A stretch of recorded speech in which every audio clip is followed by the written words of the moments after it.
Hey, welcome to Dollar Views. I'm Brian Gillis. And I'm Stephen Montmanex. We're just two Long Beach State film grads with a lifelong passion for cinema trying to put our money where our mouths are. And we decided to make our BAs mean something by giving our 2 cents on the weekly film releases. Whether it's the cute romantic comedy, Or the latest cult classics, from the little-known indies and docs, to the latest Michael Bay masterpiece. we go over it all, $1 at a time. What is it that has brought this big family of strangers together? Was it war? Yes, sir! It has awakened the giant. It has put the weapons of this war back in the hands of you, the young, and therefore the powerful. All of you that have never been listened to before and have seen your family killed, you now have something that stands for you. Victory! Victory! Victory! Victory! This is like something different. This is almost, kind of what we've been doing with Debt to Cinema, except a new release. It's a big thing. This is, Netflix doing a day-and-date release online, as well as a limited theatrical run. That's huge. Well, I don't know what the numbers are going to be. Yeah, because it wasn't even supposed to be a limited. It was just that the 4 major chains said, "Fuck you, Netflix." Oh, yeah. That's not how we do business. yeah, it's only on 30 screens, made 50,000 just this weekend. I was one of them. Wait, you went out to see this? I did. That explains Did you your not text get now. my text? That's not what Netflix and chill means. I was confused. I said that's my version of it. Gotcha. I took a picture of my ticket stub and everything. I didn't see a ticket stub. I just got one of the seats. Oh, well, fucking phones, whatever. That's how I watched it. I went to the Pilot Crown Cinema here in Austin and was one of 5 people that saw it in the room. But That's kind of Yeah. now I'm jealous because this was a gorgeous film. Oh, and it yeah. probably looked really nice on a projector. oh no, it really did. Especially the sound too. The option was either I go here and I see it, and it was also what I liked about the theater. I mean, you saw this picture of the seats that I took. There were ottomans those and are everything. nice. It's a very small room. Let's put the weapons of this war back in the hands of you, the young, and therefore the powerful. All of you that have never been listened to before and have seen your family killed. Just that theater. I think the rooms, they got about 6 of them, but it's 50 or so seats max in each theater. The way it's You said being 50? yeah, 50. It feels It's like private screening. Yeah, it feels just like being in a private executive room, which was really nice. So, I know not a lot of people are going to get that experience, but oddly enough, since this is a huge major shift in how movies are going to be distributed, that's going to be a thing we're going to see more often. And yeah, oddly enough, I got a great theatrical experience out of this instead. But The opposite of what everyone else is doing. yeah, so that was my version of Netflix and chill. I had a beer, at my side. It was really good. Had some pizza too. That's how we watch movies here in Austin. So your pizza and a beer movie was the complete opposite of the norm. Oh yeah. So this movie was bought for $12 million from Netflix, and we don't know what the budget was, but it was obviously less than that. I think it's half of it. What I have here is $6 million. Yeah. Yeah. The production value is great. The fucking wardrobe, the weapons, the music, the stuff in the beginning in his town, some really good stuff here. All the child actors are great, Oh, especially yeah. Agu. We can't not praise him. No. Abraham, what's his last name? Atta, I guess, or Ada. I I think there's a Abraham silent Ada. H in there. Yeah, Attah. So fucking good. No, he shits on Quenvazine Wallace and Beast of Southern Wild. Oh, He's so good in this movie.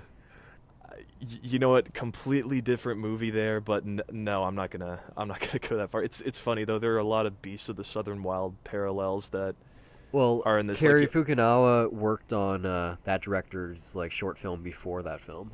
Yeah, it's funny because I mean, not only is Beast in the title of this, but a detail I just found out while you were taking care of your eyes is I really liked the score for this film a lot, and I looked up. Yeah, it was good. Yeah, and I looked up the name, and it's Dan Romer.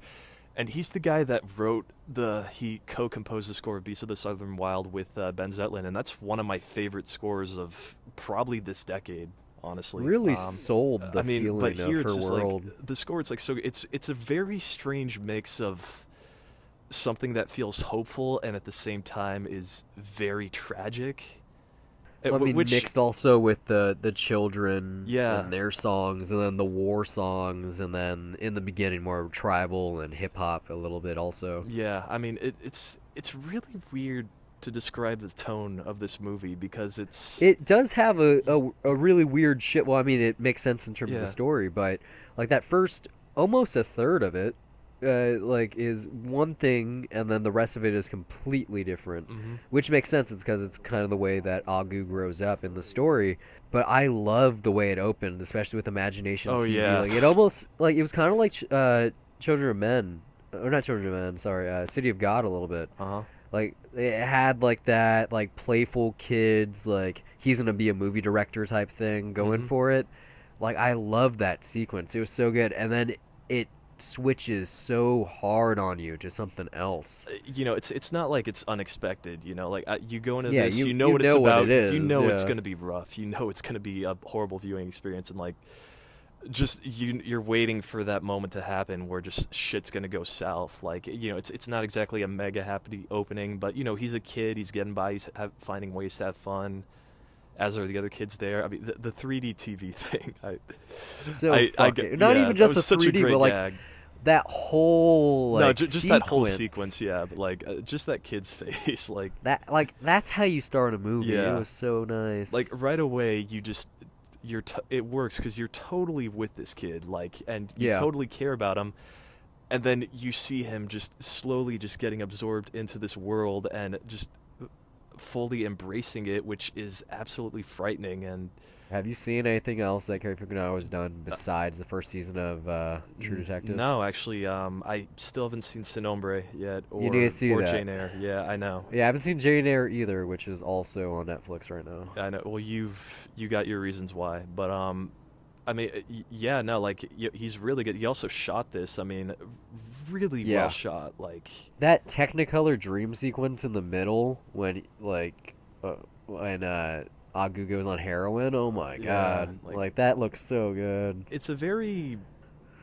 I'm kind of. Maybe I got to start because we're really praising this. I do have a few things. Oh yeah, that kind of it's bother not me, a yeah. great movie. No, but like yeah, I think I already talked about the technical. Like I love the score, but like I think the performances. Yeah, they're absolutely great. It's a very, very, very, very well made movie. And even though Idris Elba is outshined Yeah. by like a mile. oh yeah, I mean, and like I do think tonally, like it's interesting because you're really stuck with this kid's perspective, and it's very much a movie that's like His narration's really good too. Oh, yeah, though like, it's but- kind of hard to understand in some spots. yeah, I mean, which you have the benefit of turning on the captions if you wanted to. Yeah, which I didn't. I but didn't. Yeah, I had the chance. No, but yeah, God, where do I start here? Okay, the thing I'm getting at though, it really, for me, I guess it might be a bit of an issue with the screenplay in that this is very much, which this is adapted from a novel, mind you. yeah, but I mean, this is a movie that is just it's totally like everything is on the surface, like exactly what it's gonna be, and like so that what you're gonna watch is not going to be easy exactly, and it's fascinating to see Agu just getting brought into this world as horrifying as it is, but there is like a point where just after a while, like it really it is all on the surface, and it just kind of, I mean, I don't know about you, but like I do feel this way, like I'm being specifically manipulated to feel shocked by these things at a certain point, like. Well, I don't know if because that's, of the yeah. content, like not the content, but the subject matter, like what it's talking about and what the story that it's telling. Yeah. Which I can't think of any examples right now. Like I said earlier, like City of God, like it has a certain not parallels to it, but the kind of world and how young the characters are, kind of taken into the dark side Yeah. of society. Basically, it does share that to an extent. I mean, it's weird though. I mean, just because like No, it's tough to knock on something this serious, but like I do honestly feel like maybe I've just seen so many if I bring up some, like, I don't know, 12 Years a Slave, which you're in for some really horrific scenes, but like I think there was more for me to like click with just as far as the story. Here it seems like by design, like, you're gonna get shocked by this stuff no matter what, and I feel like the screenplay just it takes a very interesting approach, because this really is structured kind of like a war movie. I mean, Yeah, sorta. yeah, no, I mean, like, it's basically Platoon. The kid, yeah, it's kids are before you get recruited, enlisted, who you yeah, are, and then they all training, and then the yeah, war itself, and then yeah, leaving the war. and they're all like, having a good time, and then all of a sudden things go south when they start realizing, oh, this is just, they're all at the will of just one person's giant ego, and they have no idea what they're doing, why they're doing it. Like it's Well, like that's what I like though. Like yeah, which I like the way It's that strange, though. Agu is enlisted into this rebel army. Anyone would have probably done the same thing if the same thing had Well, happened to yeah. them. Like, you don't vilify Idris Elba's character, the commandant, or the war that they've I mean, started. and he is like, at first, like, there was actually a moment, like, until you get to like that first scene where he has to do his like first kill, like, where I thought, oh, you know what, he actually He's not a bad does seem guy. like a good leader. Like, he does seem like someone you can trust. And it's also, though he is a kid, like, kids are very, they're not stupid, but like, they're very Naive. they're very absorbent. Like, they will quickly, in general, people like will adapt, but like, kids are like sponges. They absorb like everything that's new to them, and it kind of just comes to him organically, even if it's shocking to him at first. But it's a very interesting journey, because like, it's not like the movie is outright condemning, like, everything that they're doing at first. And it's, I mean, you get to that score, it's like there is a very strange kind of like peaceful, like, sort of happy vibe to it. And it's, even though what you're watching them do is terrible, like, they are totally, you can tell that they are having a good time. Like, as it's very strange. Like, Well, I mean, and I the gotta fact praise it for that, they though, don't because it works. name the country this takes place in, it kind of can stand as an allegory for any African nation, or any nation in general. But given the racial makeup of the cast, where it takes place, Africa is kind of the continent that has these things happening, every couple of years or so. I think people forget about like the invisible children, or what was the other shit? The Coney thing. Yeah, Coney. Like, this happens all the time. There's that, like, the final thing. I don't know if you stay for the credits, but one of the final things you see, it says is like children aren't soldiers.org or something. Mm-hmm. So it's a good story. Like, it needs to be told. It's just, I'm with you. Like, it's not great. Like, from a technical aspect, it's Yeah. sound, but the story, like, it's dark, but it kind of shifts fast. But on top of that, like, I think one of the things that I had a major problem with is, it's not really a spoiler per se, but, and you already talked about, it's like the whims of one man, or the ego. Mm-hmm. I don't know. There's no real character development here. Yeah, Like, I mean, it really is like just the situation, and like, you can't, it's tough to, like, I mean, when you're talking about stuff this serious, like, on film, it's strange. But like, I don't know, I think for me, I really do feel like at points, like, I am specifically being manipulated to see how hardcore this stuff is, which I know is real and I know it's happening. But when it's recreated, like, I feel like it is a recreation being designed for that, and there's no, it's, I don't know, there's no I don't know. Maybe it's my problem. Like, I definitely don't think it's a brilliant film, though. Like, it, because this is acquired by Netflix. Like, they're, as far as original content, like, which they're doing a great job with, and I do think this is a great start for that. But it feels like it's one of those things, like, kind of like House of Cards, which that is a show that feels like it's designed to be great. Yeah, I feel And you. that, Like that's kind of the reaction I got to this. Is like it feels like, at least from Netflix's standpoint, like this is this so is good, something that, guys. Check it out. yeah, it's like they know that they can get attention just by what it is. Like, and it might not. It doesn't necessarily mean that that it's of that high of quality, but it like definitely hits all the bases of that. Like, Yeah, like this I mean, is this is what you Oscar would bait. consider. Yeah, oh yeah, absolutely. In the same way that, like you said, House of Cards is, Emmy Yeah. Golden Globe bait. Like they made a flagship like series and now a movie. You have a star producer and star up and coming director or a kid with a really good talent, a story that's very pivotal, and kind of brings all these things together, and it looks great. I'm sure a lot of people read the novel since it is adapted. But yeah, it comes off thinking it's better than it is, Yeah, and and it I mean, isn't bad. But this is the going thing, into yeah. it, It's like, like I don't. it's highfalutin. It's like I am that good, and it isn't bad. But I mean, it's strange. I think in a way, though, it's unfortunately the Netflix deal might.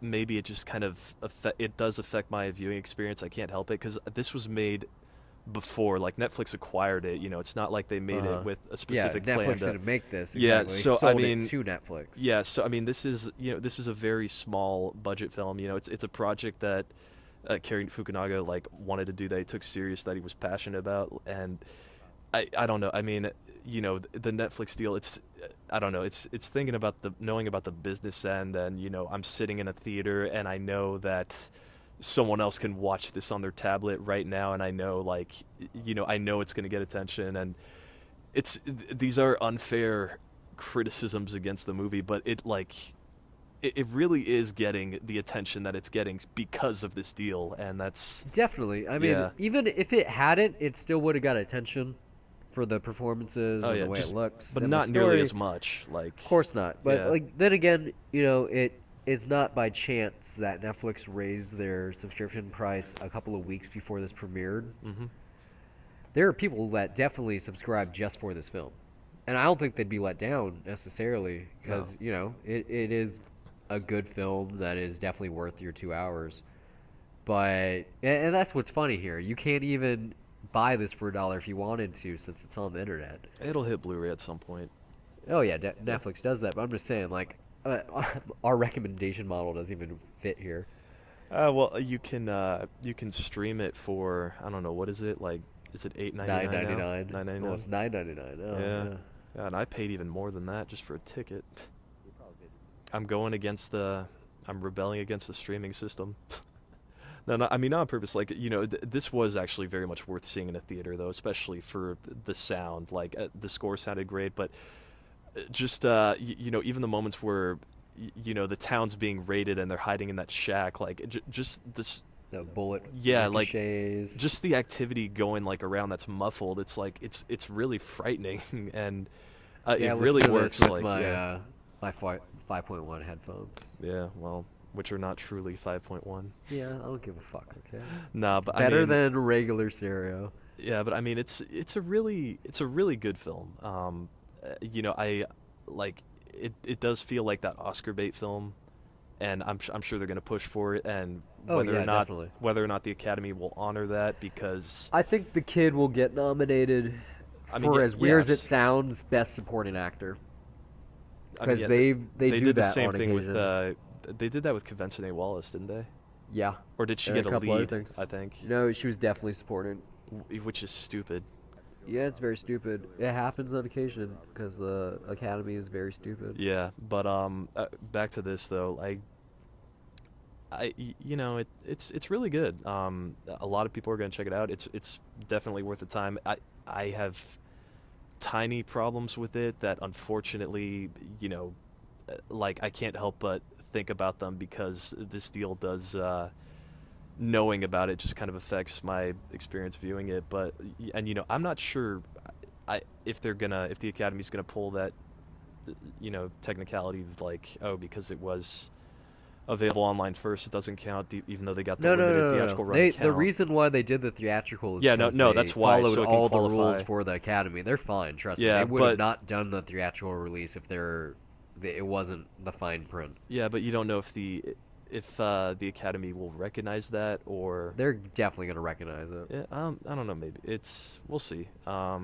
If they didn't, I don't know how stuck up they'd Hollywood seriously is, so. fuck up. Like, you know how big a deal it would be if this wasn't recognized? Like, probably worse than Selma, because think about it this way. At least there's a couple of white people in Selma. Mm-hmm. And there isn't... I take that back. There's that one person in the UN truck in the middle. Yeah, well, I mean, that barely. it. I mean, come on. No, I'm just saying that's it. That's the one non-black person in this whole film. It's really unfortunate that we got to hold it to that standard of it wouldn't get any recognition just because there's no whites in there at all. No, I'm saying that's what it is. I'm saying, like, No, that but was I the get deal what with you're Selma. saying, It though. wasn't that it was a good movie. It was that it was the one all-black movie last year that didn't get the praise it did. Like, The Butler, no one gave a shit that got snubbed. No, but I mean, well, Selma, it's also because it's The civil rights it's issue. and it's very relevant to where we are now. Like, still, like even more And so than very when it came bad. out. Yeah, which I mean, I didn't think that Selma was that good, but I don't think anyone actually did. I think they just wanted I do whatever. feel Different I do issue. feel like it was something about the time. I mean, I don't know. We'll see where this goes. This is more about the time, not necessarily our country. Yeah, but this has been going on for a while too. So It's literally the time. This takes place in the present day. So. This has been going on forever too, so, and that's unfortunate. Well, thanks for listening, guys. I hope it's been a pleasure. If you enjoyed it, you can find updates and when episodes go live on Facebook and Twitter at Dollar Reviews. You can follow me personally on Twitter at Brian Gillis, that's BRYONGILLIS, and also under the same name on the lovely site Letterboxd, which acts as my film diary, where I rate the films I watch on an almost daily basis, write the occasional review, and even sometimes compile lists. You can also find me on Twitter at S_MTX, and also follow my film diary at letterboxd.com. My username is also S_MTX. There I log everything I watch and sometimes write brief reviews. If you'd like to contribute some talking points, maybe send us a film or two that you'd like for us to review, or just some feedback of any sort, you can do so by sending us an email to dollar.review@gmail.com. And if you want to hear more of us, you can find our entire archive